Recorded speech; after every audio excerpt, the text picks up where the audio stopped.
my screen. Type 11 in the chat room. The screen of a YouTube page. Okay, good. I still need more persons to type before I play it. Okay, so I'm playing it now. Let's be attentive on the highest volume. All right.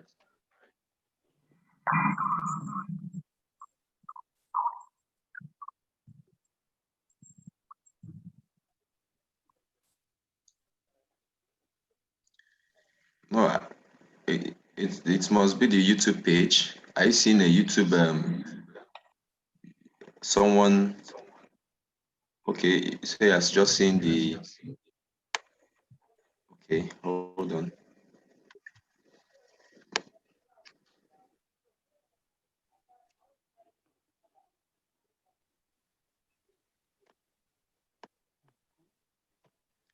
Okay, I believe we can all see it now.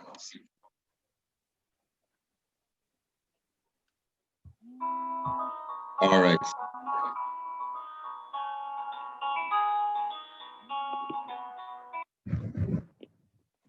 All right. Hello, sir.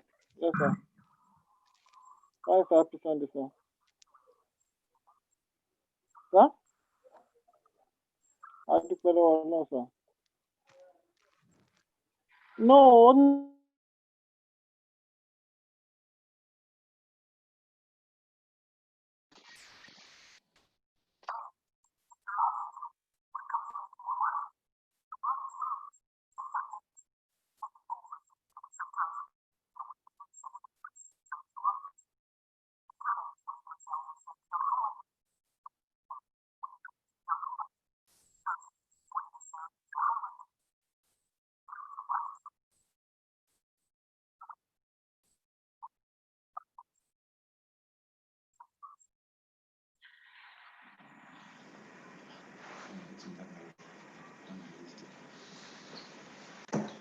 Okay, you can't hear the audio. Okay, we'll continue when I'm able to fix it. When I get the speaker, we'll play it again. Let's just go back to our lectures.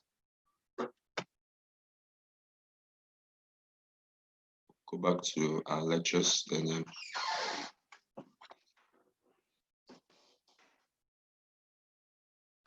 enter to Bluetooth.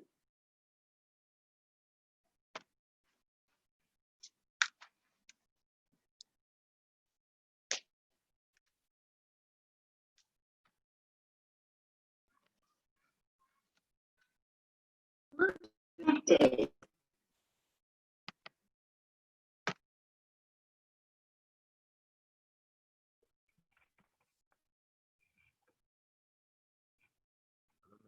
yeah, no.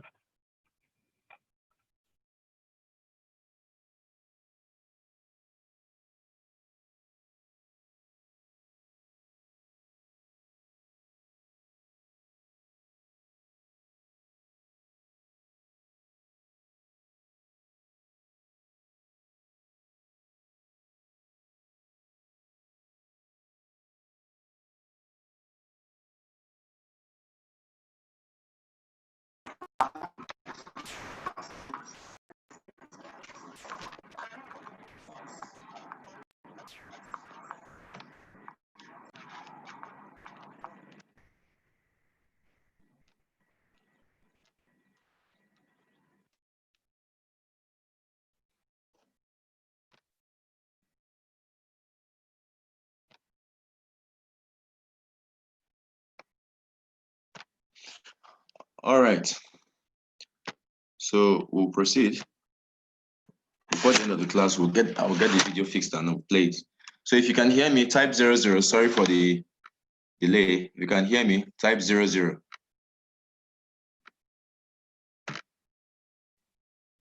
Okay. Okay, thank you.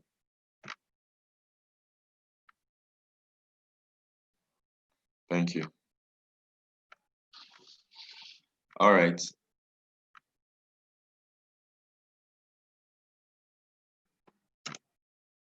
So the next is recruitment process.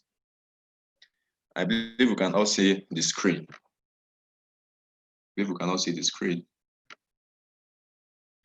So we have process. Remember why we were defining our recruitment at the beginning of the class?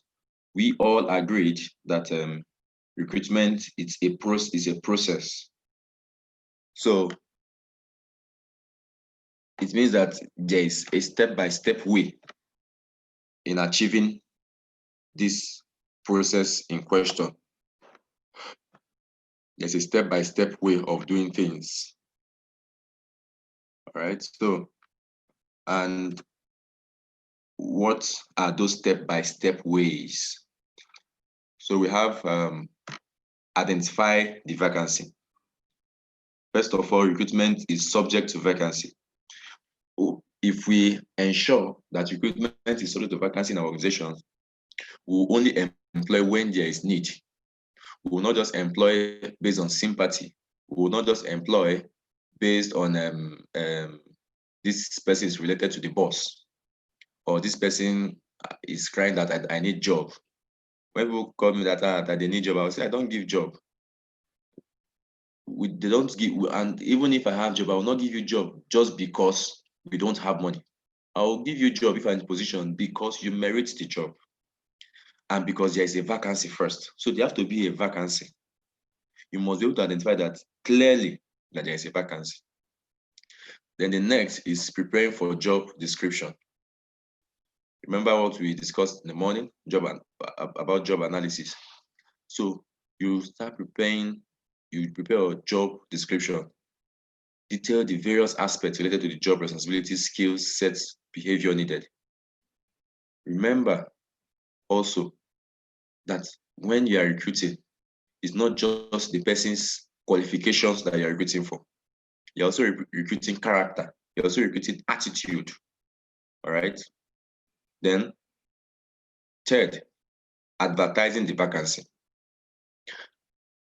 After you have detailed the JD, the job description, job specification, everything that concerns the job, it has gone through internal approvals. Then it goes out for advertisements in whatever means your company, your organization may decide to use, to publicize this job vacancy.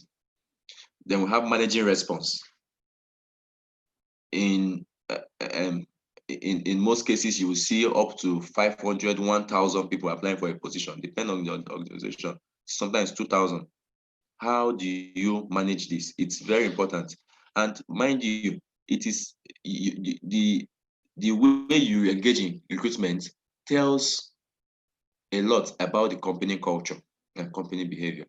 So for some smart people, applicants who even are not just pressed to get work into any company just for the sake of getting work, they are also observing the culture in how you respond, if it's email or calls or making an inquiry. So your response have to be swift. Your response have to be professional, and it has to be hospitable. All right. Some people talk to applicants like they are talking to, why disturbing me? And for crying out loud, your number is in public domain, your email is in public domain. If an applicant is not clear, please and ask question. Calmly, put the applicant through. Shortlisting candidates.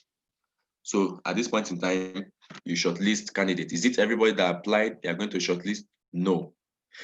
If there's already a system by many companies like the one I saw last week, or last 2 weeks rather, of a particular software that they're using that just filter based on keywords. That's even what most NGO use. So they just get keywords in CV and filter others away. So what modalities do you have? You can also use that keywords in your email. Or do you want to start opening 2,000 CVs? It's not possible. So you have to look for easy way that you can use to filter candidate CV.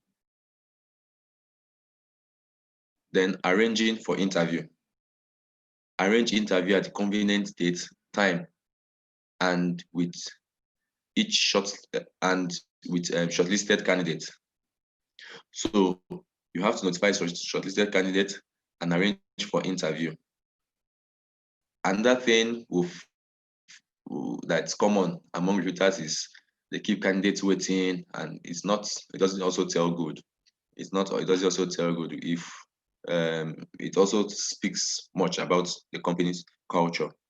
Then conducting interview, depending on the method you want to use. You want to use one-on-one, you want to use either panel system or anyhow, or maybe you want to also use online forum which is kind of the norm now.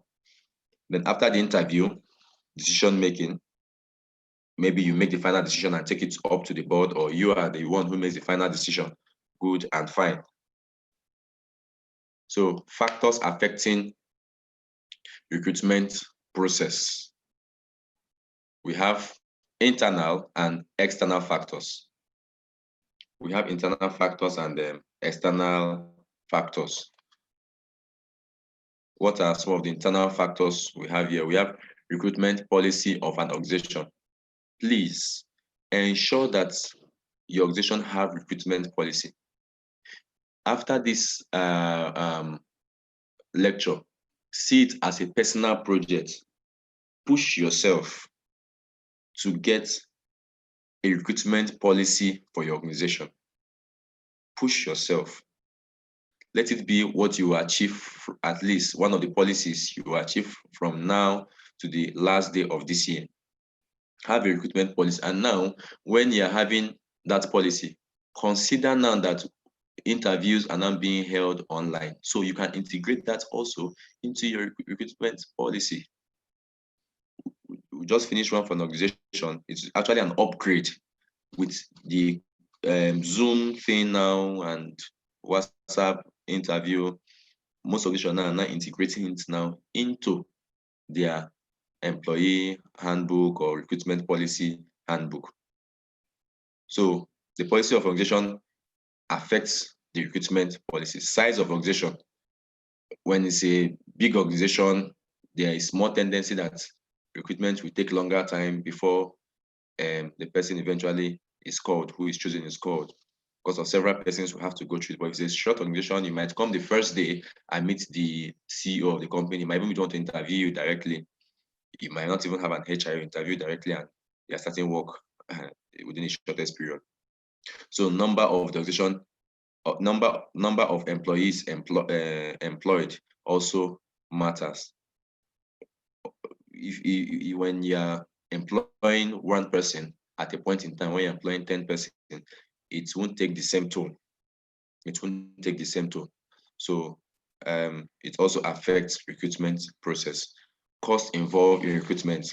You always hear that there's cost of recruitment, there's cost of recruitment. That's why it's always advisable to retain the ones you have. Train. Letting your staff go should be the last option. Growth and expansion plan of the organization. An organization that has the plan to grow, definitely the recruitment will be different from an organization that have decided to say, okay, we are comfortable where we are, or we can't grow due to this and that factor. So there are so many other factors, and I think I would love to see some internal factors that you will drop in the chat room. We'll come back to that later, but you can just drop them. So there are also external factors. One of the internal factors, mind you, we discussed in the morning. Someone raised it as a question, which is ownership of the company. It also goes along who owns the company, what is their even personal culture, personal belief. All right. There are so many internal factors. So then external factors. External factors, we have demand and supply of specific skill sets. There are some skill sets that once you just shout the first vowel before you get to the last one, you've gotten millions of CV in your email. But there are some that you will look for, before you get what you want. It will take time. Then we have political and legal considerations, such as reservation of job for reserved categories. There are some jobs that are for locals. There are some that are from a particular region. There are some that is for those who are in the community. There are from those who are people from this and that. So all those are external factors. Perception of the company's image by the job seeker. You see, this is where you have to also market your company. But what we also see when applicants are trying to touch their CV and deceive employers of whom they think they are, employers too are deceiving applicants of how they want them to perceive the company. So at the end of the day, is who is able to fool who more or quicker. But you see, if in the aspect of the company, we see recruitment as a way of selling the company, we will take it as a very serious business. Remember, recruitment is part of manpower planning, and manpower planning holds also the survival of an organization. All right, so we'll have to take this serious. All right, so do you know an organization will attract the best pool of talent if it maintains and also showcases its image of being a great employer? Thus, an organization should look at its policies and practices for employee retention, motivation, accountability, reward, recognition, flexibility in work-life balance, promotion, and involvement. Hence, as a recruiter, you can use these key areas to prove that your organization is a great place to work. Yes, Robert Okora for internal factor staff may start lobbying. Yes, this is also a factor. All right, thank you.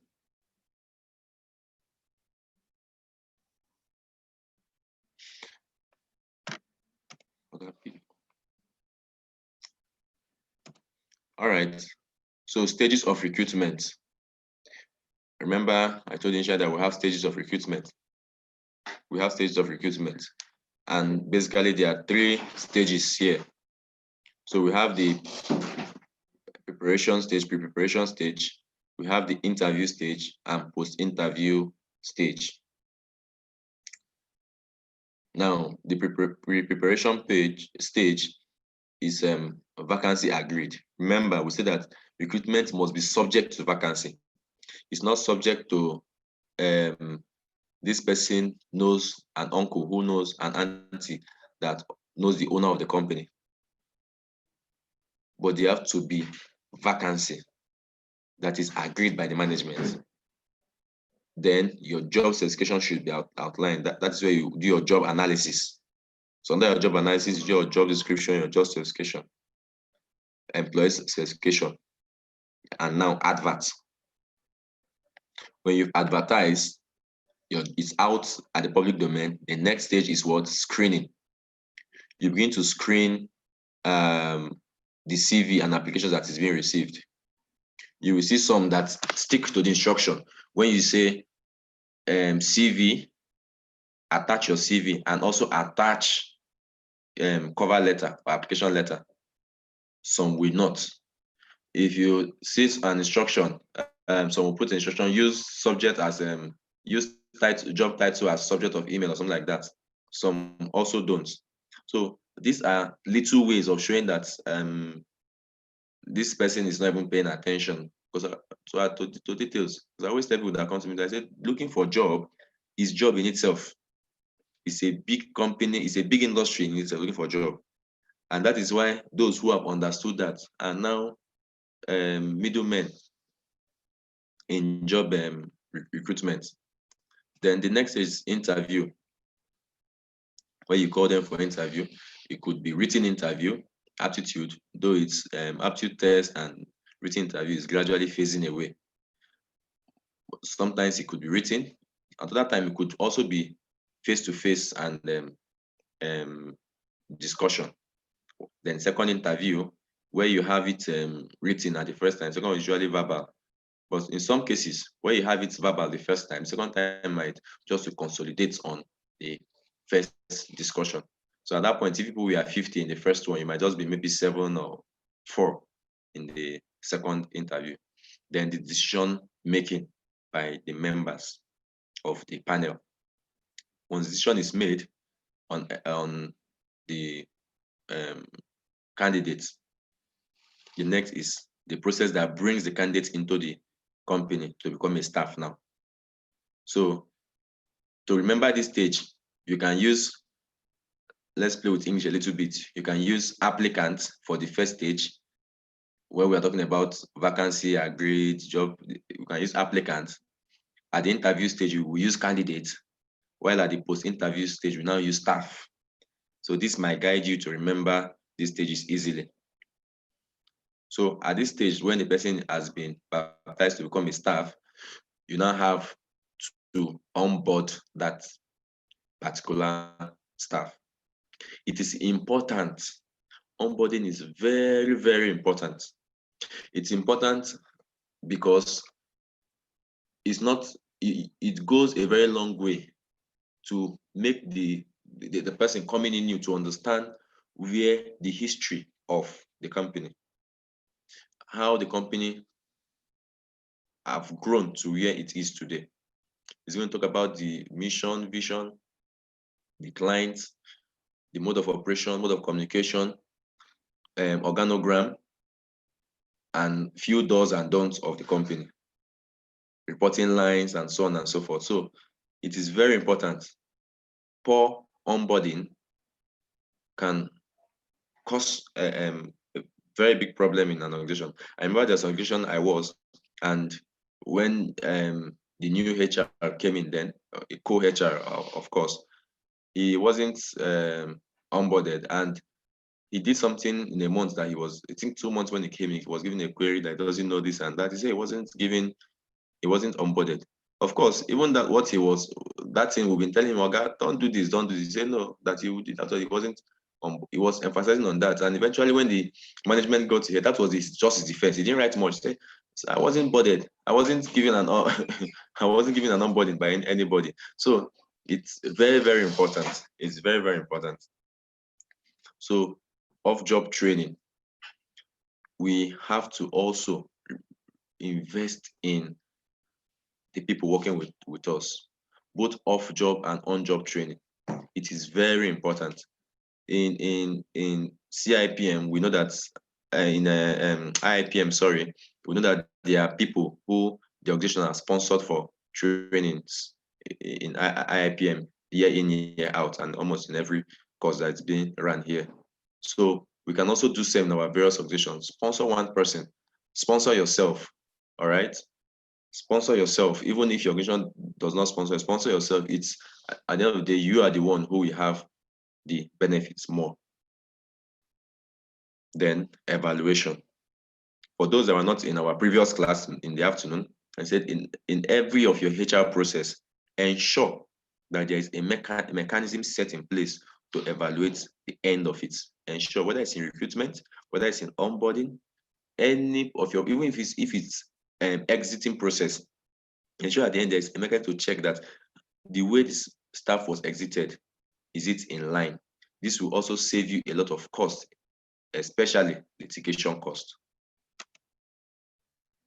So now let's look at a real life example to understand the importance of screening of resume.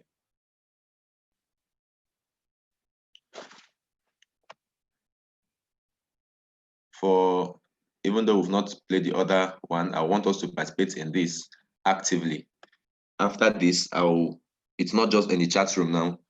We'll open mic for 1 or 2 persons to explain this case scenario to us. All right, thank you. Hansel and David are 2 HR executives who take care of recruitment in Helios International Incorporation, a reputable software company. While recruiting for a job, Hansel shortlists lesser number of candidates, whereas David shortlists many candidates and send them for an interview with the manager of the relevant team. it has been noticed by the management that candidates shortlisted by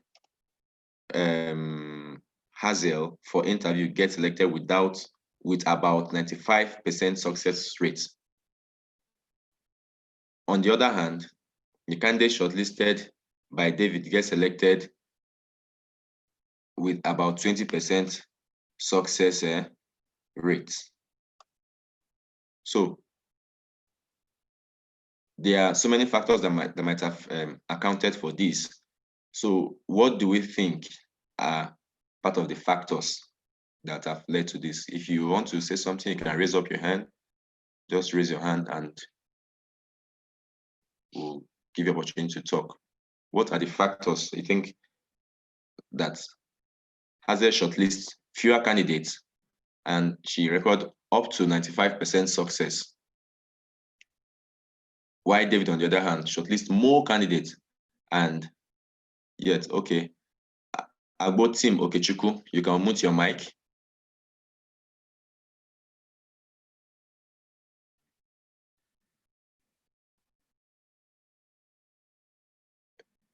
You can mute your mic, Agbo.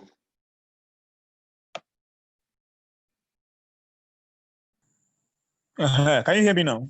Yes, loud and clear. Okay. What I understand from the analysis is that Mr. David did not follow the process of recruiting very well. Yes. And he just packed everything and sent to his manager to finalize on. While Hazel did his work very well. He followed the process of recruiting, selection, everything. He did a detailed work. That's what I saw there. All right. All right. Does someone else want to try? Want to add to what he has said?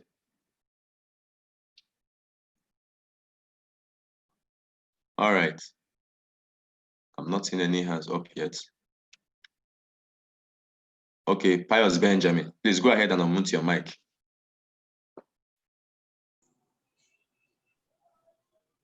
Hello, good evening, sir. Good evening, Pius Benjamin. Okay. Yes, I want to support what the previous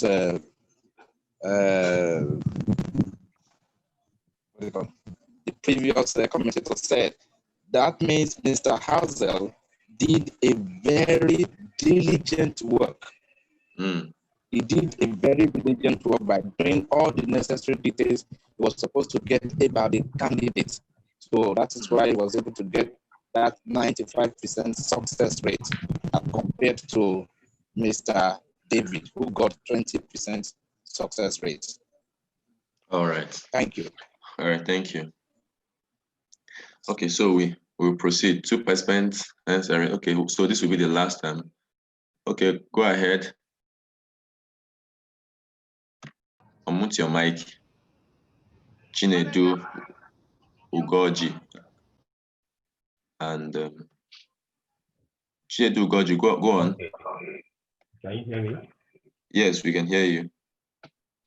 Okay, so with this percentage of applicants Hazel was able to get and to compare with that of David, and also to take into consideration the success level of these 2 recruitment specialists, we can understand that, like the previous contributors had earlier said, it has been observed that David did not actually follow the due process. And for me, I will go further to say that since he was only able to get even a few number of applicants whose their success rate is also not commendable, it could also be that he wasn't looking at their qualification or their experience. So, but maybe it could be friends and family relations and all of that are seeking for jobs that just want to see a way to assist. and he feels like giving them a job or giving them that chance might actually be of great importance to them. So, but what he doesn't understand is that these people also, even if they do not meet the necessary criteria, they will also be subjected to screening and interviews. So when that is being done, you're not able to understand that he did not get the right pool of applicants. All right. Thank you so much for your contribution. Thank you. All right. So we all spoke correctly. There's basically one aspect that he has not paid attention to, which is basically in the selection aspect. He has failed to pay attention to that. So he's leaving all the bulk of the work to his manager to do it for him. But herself, perhaps both of them got the same 100 CVs, but she narrowed it down and got, okay, 20 persons who are really, really qualified. And out of that 20, they were able to get maybe 18 persons. While himself, out of the 100 that applied, he shortlisted 80. And out of the 80, only 3 got taken. There is a slogan of the Federal Safety Corps. They will always tell their people when they are going out for offense and booking, you say, get me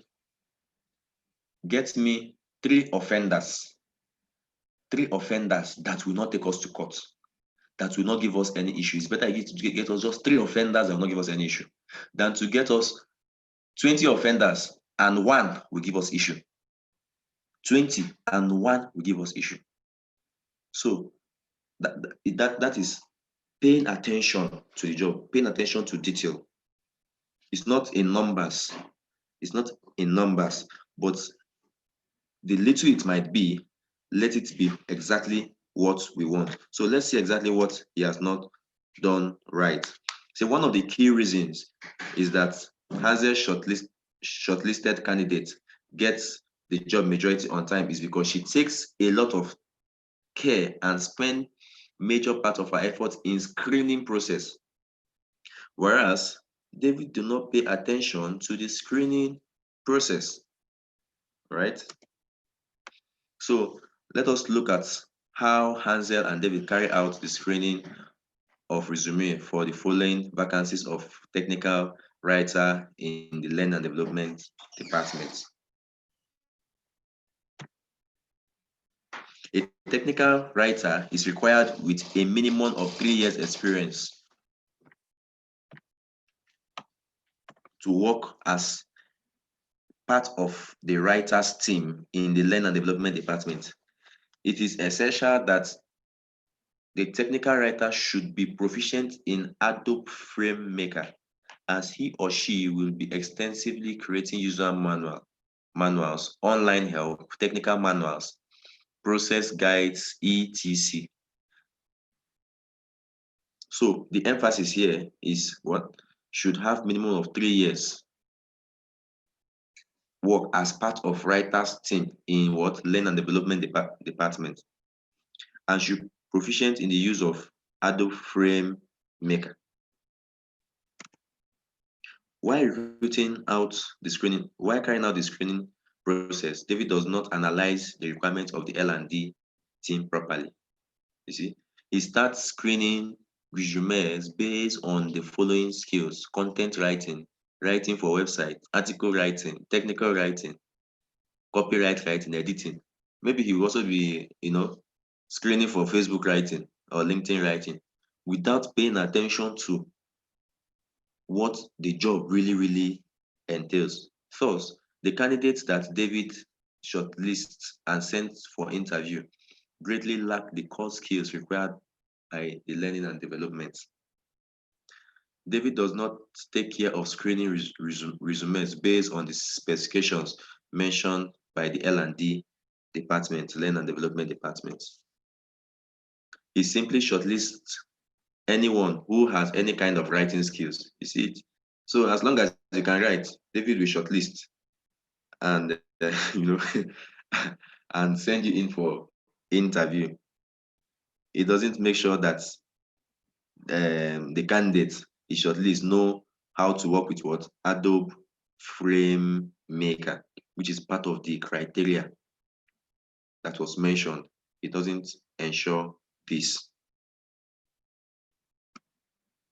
On the other hand, Hazel takes utmost care while screening the resume sent by the various applicants. She makes sure that only those candidates with the following attributes are called for interview. Let me also tell you, recruiters, at this point, that if you spend your time screening out CVs, you will spend less time during the interview session.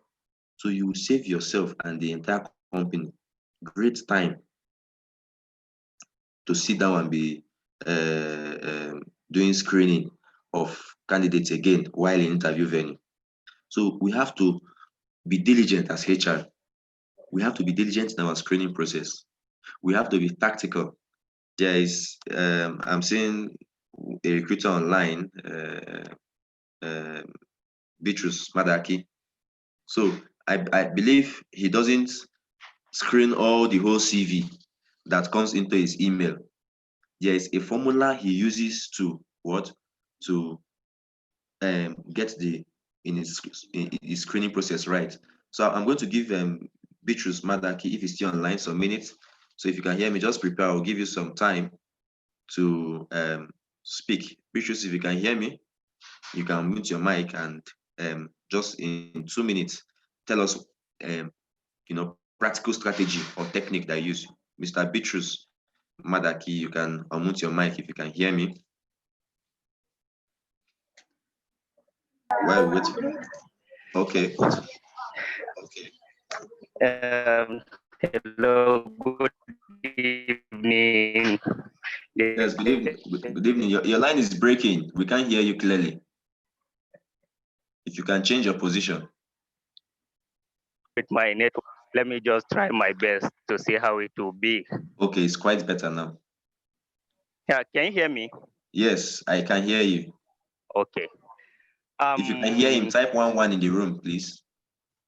Okay, recruitment is something. Go on. Okay, thank you. Recruitment is something that you need to apply some technicalities in order to succeed. Just as you rightly to do it very well, you will not suffer during the interview. All right. Some techniques that I do use, all the strategies for kids, most especially, I use referrals, and also my search. Yes, so if you are searching for candidates and you advertise for a particular role, yes, so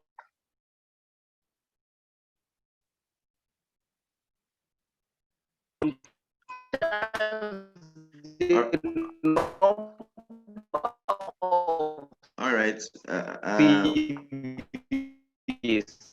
You receive will be so. Mr. Beatrice, your network is bad. All right. Thank you. Mr. Beatrice, just put it on the chat room for us. I'll read it out. Thank you so much for your contribution. Just put it in the chat room and everybody will be able to read it. But one thing I got is that he used referrals. And apart from referrals, he uses search. Okay. You just go to your email and you need someone with 5 to 10 years, just type it there and boom, it will come out.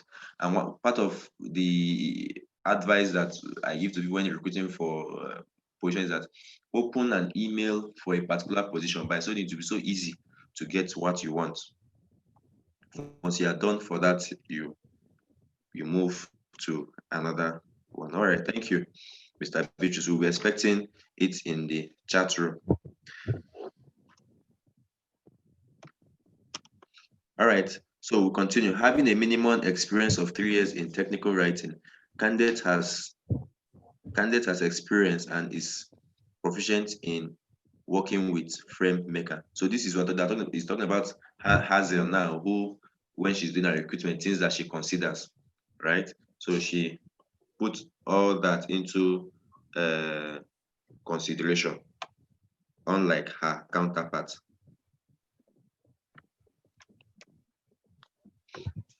Her prior experience, her prior experience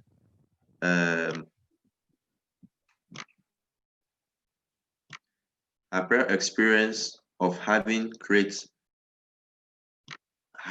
user manual, online help, technical, has prior experience of having create user manuals, online help, technical manuals, process guide, etc.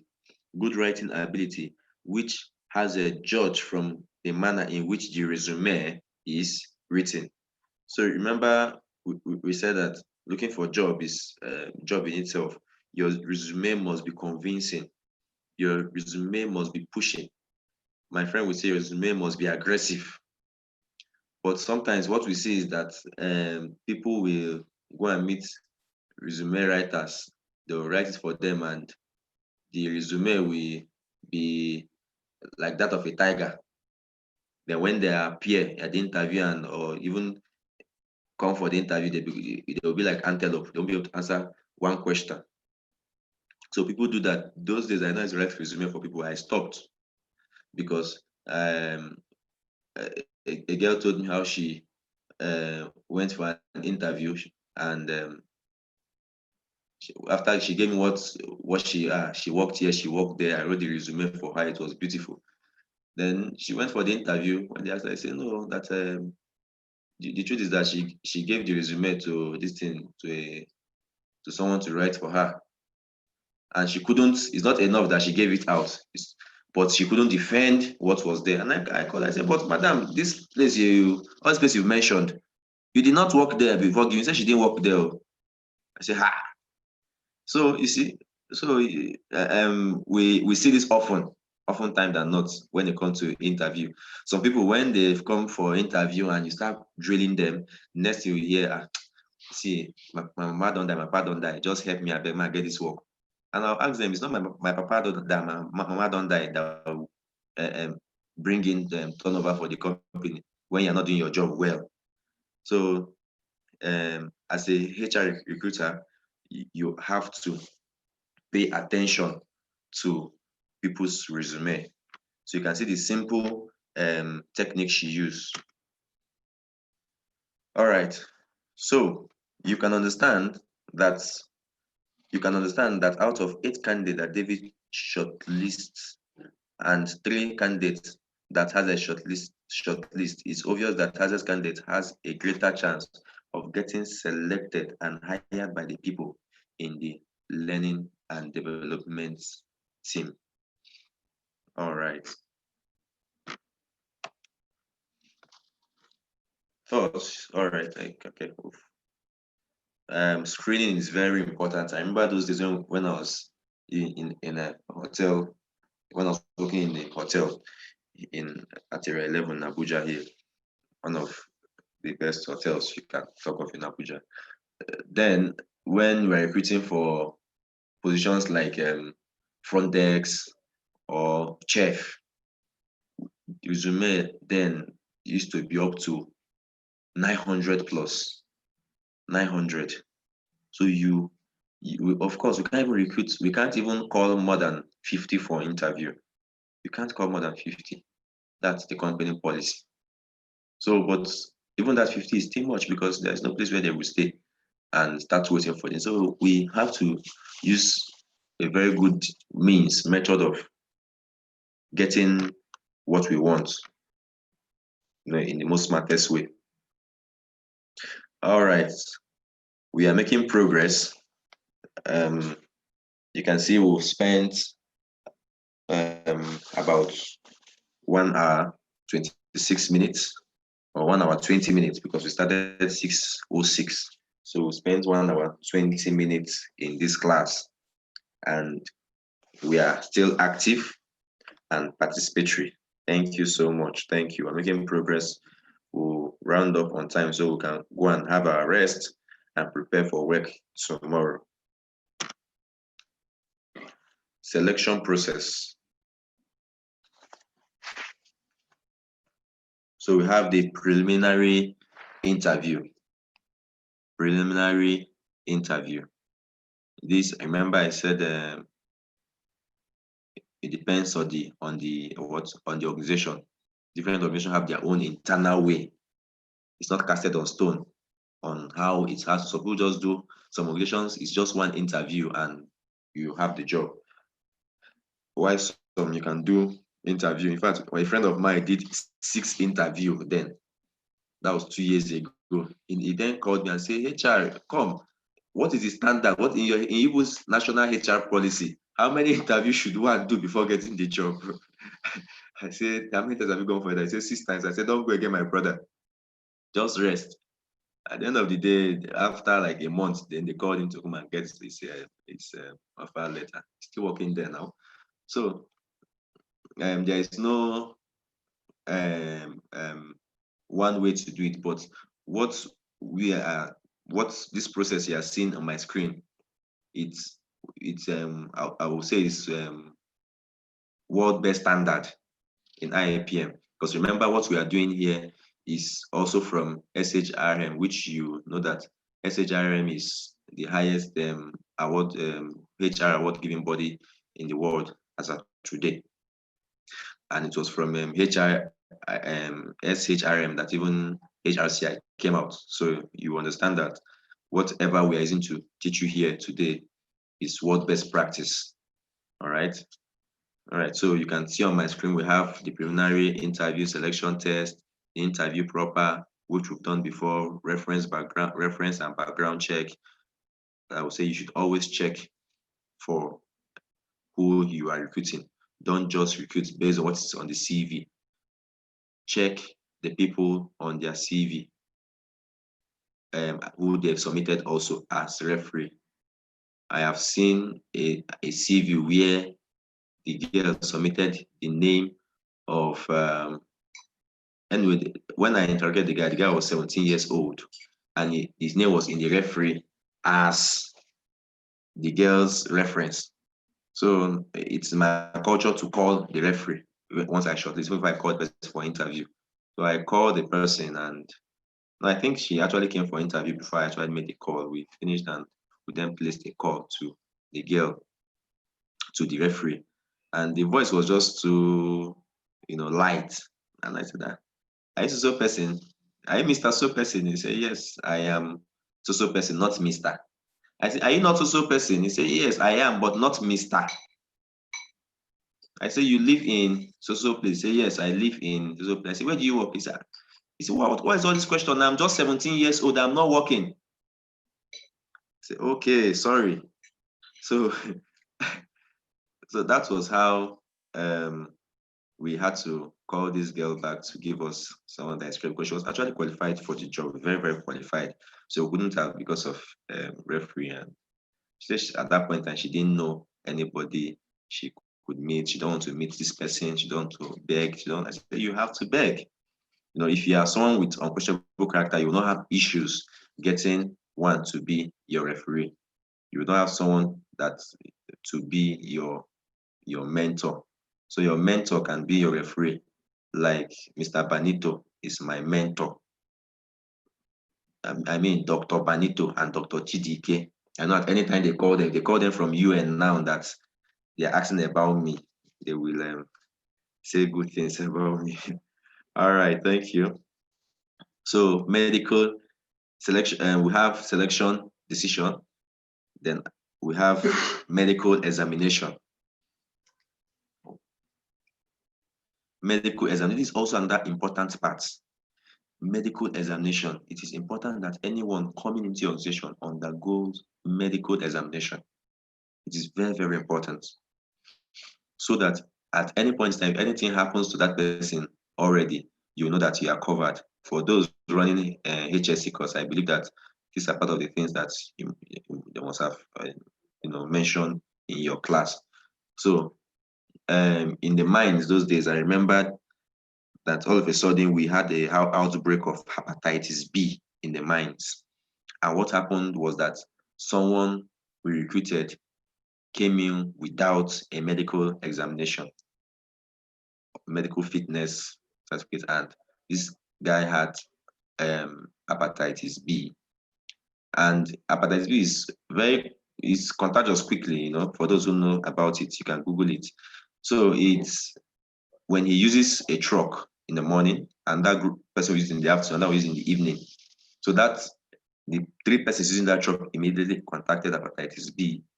And that's just how it was spreading. And we started the HSC department started investigation, medical department, and found out where it came from.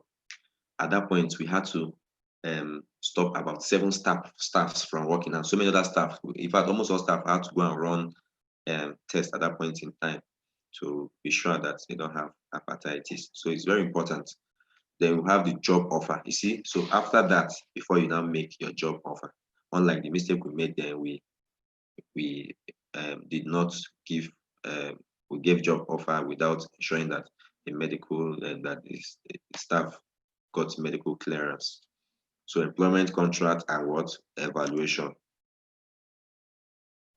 All right. So we have different types of interview tests, which we will not dwell on, but we use them at different occasions.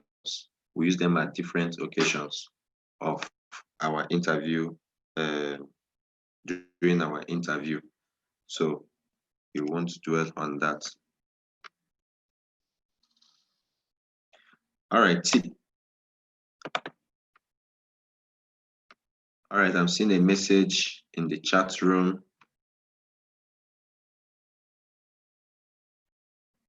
But we are coming to that, please. I'll read it out. All right, let me just, I can see the chat room is, I went for an interview just recently.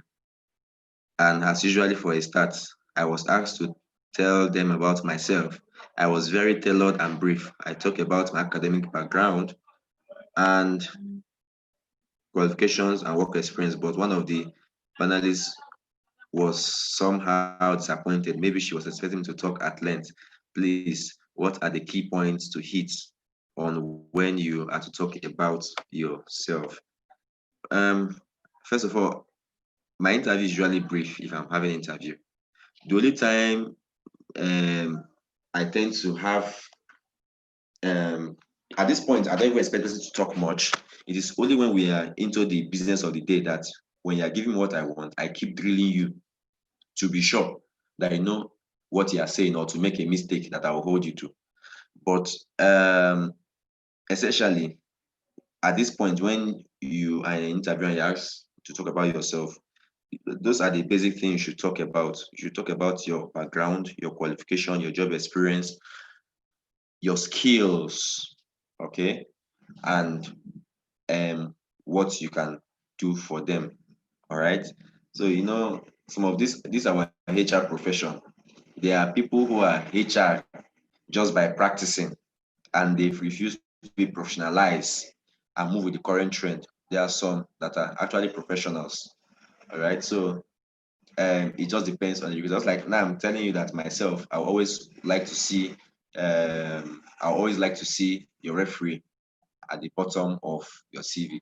There are some that it doesn't matter to them. In fact, some HRs will tell you in our platform will say, some will tell you that I don't need your referee for anything. What do I need your referee for? Until you get the job, before we can start talking about your referee. So it's actually depends, but I think you actually, I don't know how brief you were, but for me, I think you discuss the salient thing. Aside, you not add your skills and what you can do for them. But that should not be something that we make you not to get the job if you actually marry the job. It's nothing at all.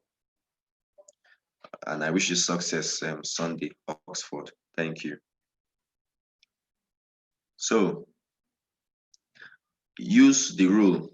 Past behavior is the best predictor of the future behavior. Remember, I told you in the afternoon that Herodotus says that the problem of history is that people have refused to learn from history. We often, trivialize past issues, and it's past. It's past. No need to talk about it. But it matters a lot. It matters a lot.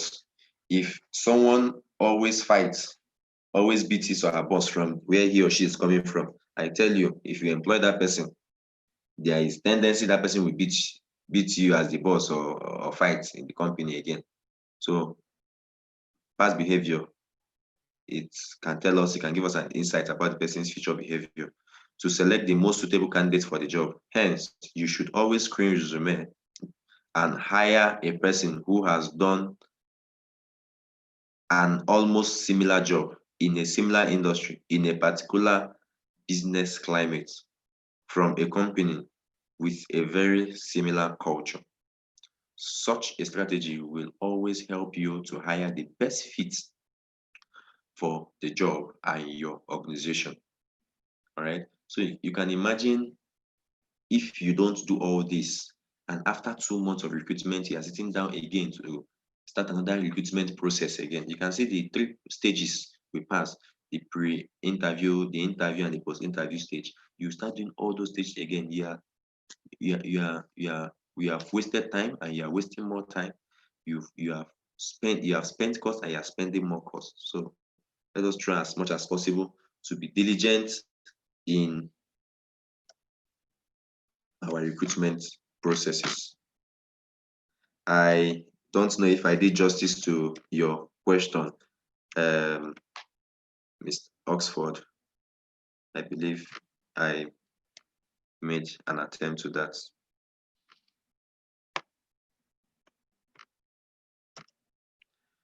So, types of interview. We have one-on-one interview. This is not too common, but this is mainly common with small companies. Small companies.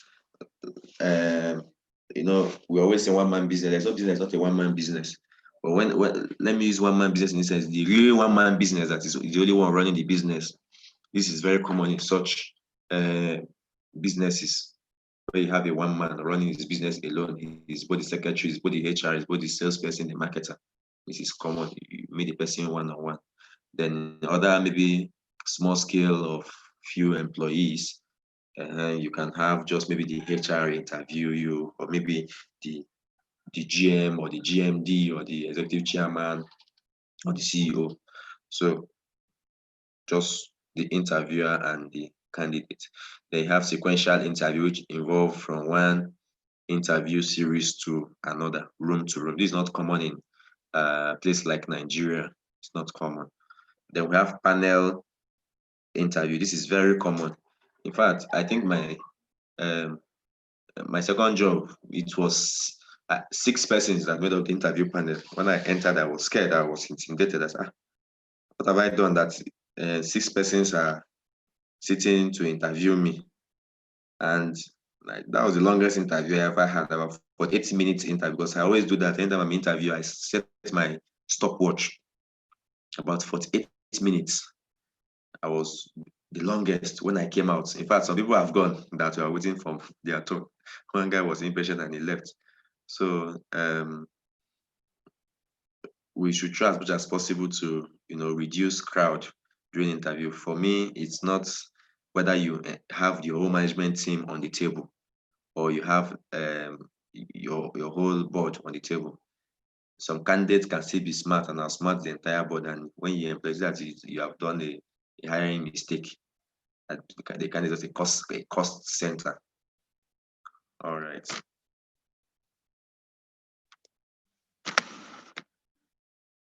So develop good interview skills. Remember, interview is a conscious process. It's not just what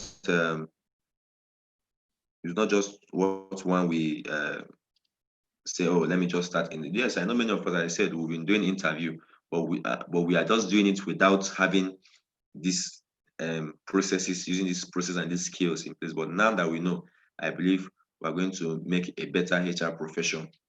All right. Okay, Sunday, Oxford. All right. All right. Thank you. So, conducting an interview is a core responsibility of every recruiter.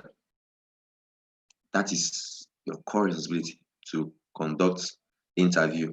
And the HR is one also beautiful field that you can decide to just be a recruiter and you'll be living fine.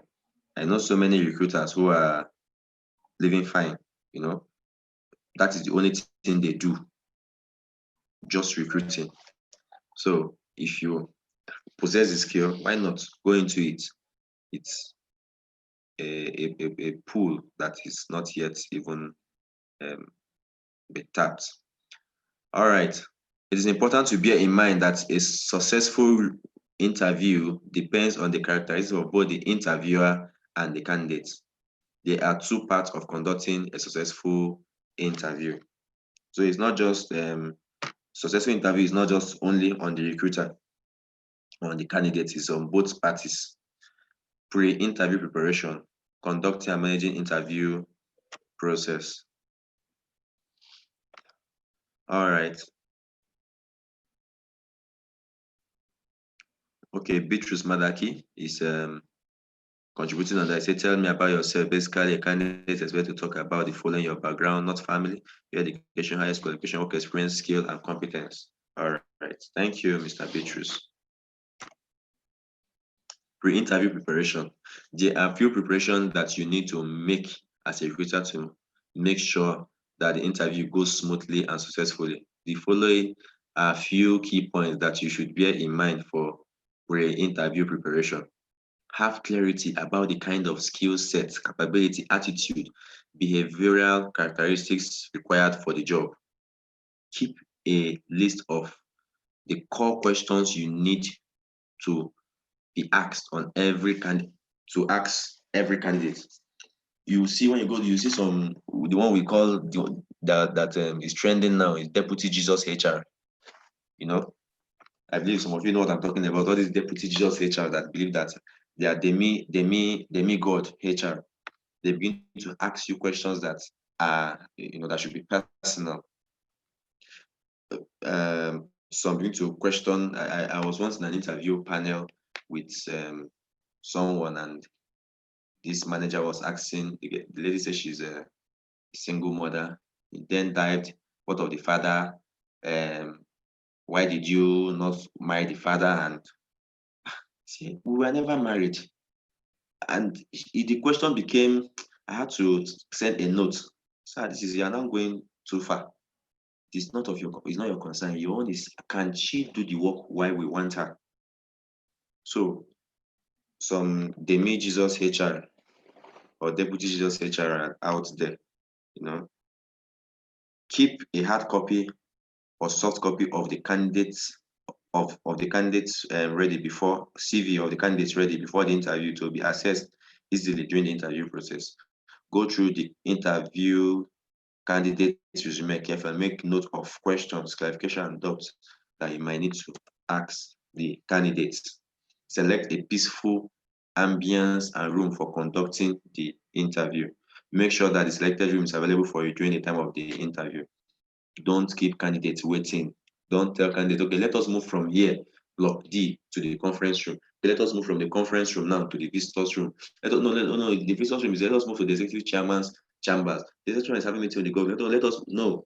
It destabilizes the entire system of the candidates. I can tell you that.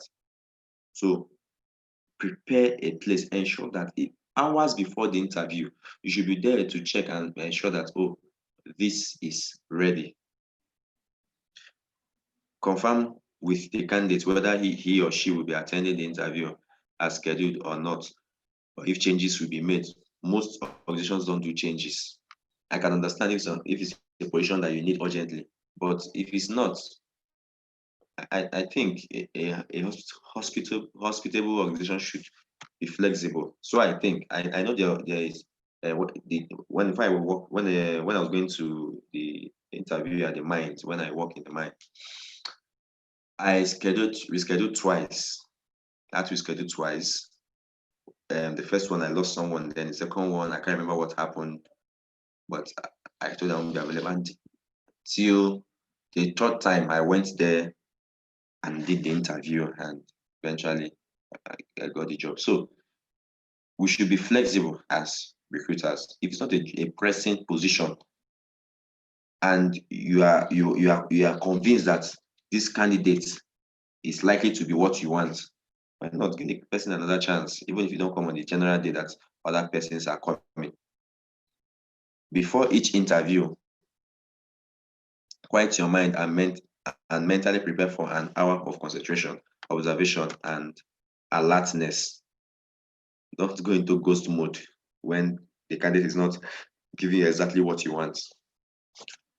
All right, so now the other part is conducting and managing the interview process proper now. So let's see. This is one of the most important process. So let's see what constitutes it. The following are few key points that you should bear in mind for conducting and managing interview process. Be actively present in the interview. Be actively present, not just present. You have to be active. This is by how you are sitting. Are you leaning? Do you occasionally lean back or sit forward? Your body posture matters. Don't go into autopilot mode. Don't just blank out. Maybe because the person not tell you what he or she, what you want to hear, you blank out. Question at length. Don't assume. Question the person. Build rapport. Smile and maintain eye contact. Control your body language. Observe candidates' body language in an interview as well. So be actively present in the interview. You have to be actively present, be open. Your head should be high. You should be active, all right? And hence, your open-mindedness will help you to judge the candidate without bias purely on your interpretation of objective observation. When listening to a candidate answer for some time, it may happen that you may form a judgment about the candidate's behavior, attitude, skill, level, capability, strength, or weakness.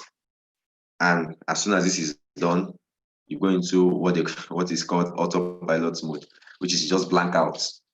Please don't blank out on candidates. In fact, instead of doing that, you can tactically dismiss the candidate if at the end you are sure that this is not what you want. Don't just some of them just like, oh, don't worry, it's okay, sorry, it's okay, don't go for that. We'll get back to you. And we should stop that. We'll get back to you when you know you will not get back to the candidate. You can make it conditional. We'll get back to you if you pass. Don't just we'll get back to you. When you and I know that there are other things that will take your time that will not make you get back to a candidate who did not make it through the interview process. So you can let them know, we'll get back to you if you qualify. So the person will not have hope. If I wait for you for 1 week, 2 weeks, well, these people might not call me again. If it's some candidate, they'll even go ahead and send you a mail. All right. So question at length. Question more to get better answers. Don't assume for the candidate. Like the interview I told you, I spent about 48 to 49 minutes in there. I was drilled. When I came out, I could not go home. I had to sit down at the reception for a while. There was AC there and I was sweating. That the head of internal control asked me, why are you sweating? I said, I don't know.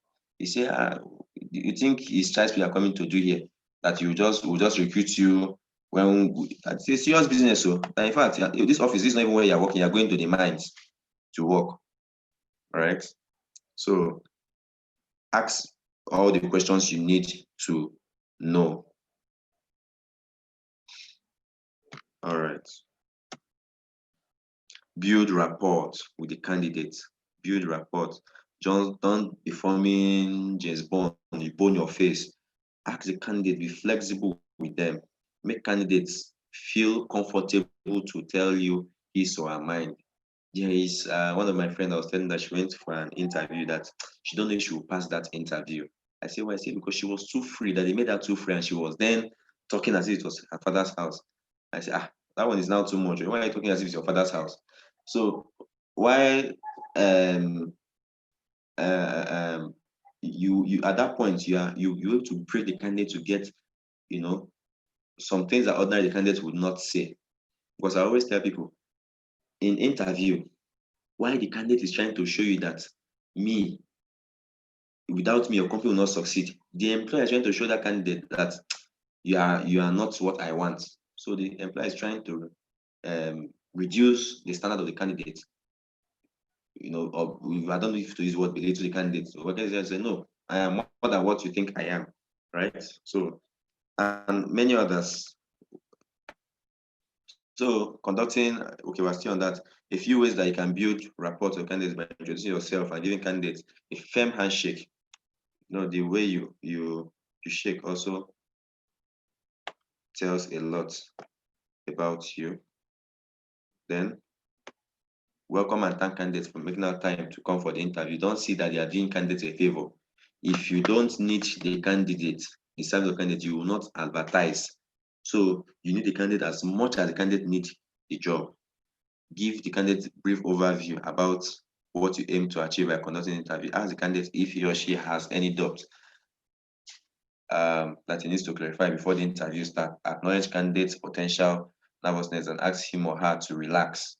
Drive the fact that you are not necessarily testing the skills, but are trying to find out whether his experience, skill, knowledge are the right fit for the vacant job. Always exude warmth and confidence to start building trust. All right, smile and maintain eye contact. Most times, candidates don't maintain eye contact, but you as an employer, try to maintain eye contact. In fact, when one is lying, the easiest way psychologists are proven to easily catch the person is looking at the eyes and the fingers, the movement of the candidate's finger around, whether it's shaking, whether it's unstable, the way the person is holding the biro, all those little things. And as an HR, you also need to read some psychological books on how to manage people. That is why in IIPM here, we emphasize that everybody should take a course on emotional intelligence. It's very important. With emotional intelligence, you need it in whether you are doing PMP, whether you are doing HS, whether you are doing HR, executive management, you need it even in your daily dealings in your house, in your church, in your street, in your compound, everywhere. All right. So control your body language. Control your body language. It is crucial that you should be cautious of your body language. You are displaying through your face, your arms. You should not show any form of expression during interview. Don't show that the candidate is irritating you or something, or is not really getting it right. You just listen attentively. That is the only thing that you need to really show the candidate. Then observe body language in interview. All right. Hence, in an interview, you should always notice the following about the candidate's body: loudness of speech, the tone, animation, inflection, gesture, posture, facial impression, and so on and so forth. Which are the following in terms of interviews? Okay. All right. Body language cues for lookout for during interview. All right. Body language to look out for during interviews. Study has shown that a person conveys a lot more through his body language than through his actual words. That's why they say action speaks louder than what? Than voice. Than words, rather. Actions speak louder than words. So it's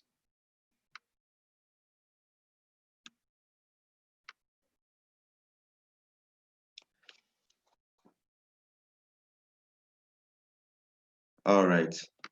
So you look at the eyebrows, frowning, looking away, smiling, compressing the lips, touching the face, the hand, touching the hand to the face, leaning back of the chair. All this has a lot to say about the candidate. Shows that you can see frowning shows that the candidate is finding it hard to concentrate. Eyebrows, it may show sign of intensity or uncertainty. Looking away, this can show sign of deception, lying, or shyness, maybe. Smiling, it's a positive sign and shows candidate enjoying himself. But some people can be very smart. They'll be smiling even when they are not at the right side. This is a sign of confusion, you know. Some of us, we can touch our ear, touch the back of our head or our jaw. So it's a form of uncertainty. Then leaning back to the chair, you can see the position this man is. I believe if you're a recruiter and someone is still lies on your chair, you walk the person out. So we are rounding off with good qualities of a recruiter. You must have a good communication skill, ability to work hard, team player, strong sales skill. What now on this point, when I mean sales skill, you should be able to attract talent. You have to make people hungry to work in your organization, not just by money. And it's how you welcome them that will determine that. So capable of cultivating and building strong relationship, good research skill. You should be able to research. You should be a good researcher and feed your company back on information. Implement best practices. Undertake updated knowledge of updates knowledge by keeping an eye on modern trend technology. So as a HR professional, it's not just that you're recruiting that makes you an HR. You must also keep in touch with the recent trend in your field. Strong follow-up and active listener. You should be able to listen very well. We don't interrupt. Don't take the interview and tell the candidate why he or she is there and why he's not here and why he shouldn't be here. Also listen to the candidate. Great product knowledge, good influencing skill, has a good network of people and well connected. There are so many of them.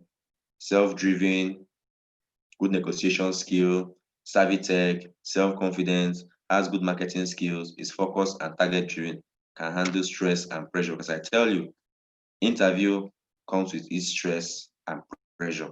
You should also be calm in dealing with people. Has good social media skills, also portray an open and positive body language, good questioning skills, good interviewing skills, and good rapport building. So we want, because of time, we might not be able to look out for this case study. Let's take the last slide. Who is a talent acquisition specialist? So this is the last topic on this, so we can attend to questions. So you can start dropping your questions in the chat room so that after now, we can take them. All right, start dropping your questions in the chat room. The targeted recruitment acquisition of high-performing team is known as talent acquisition.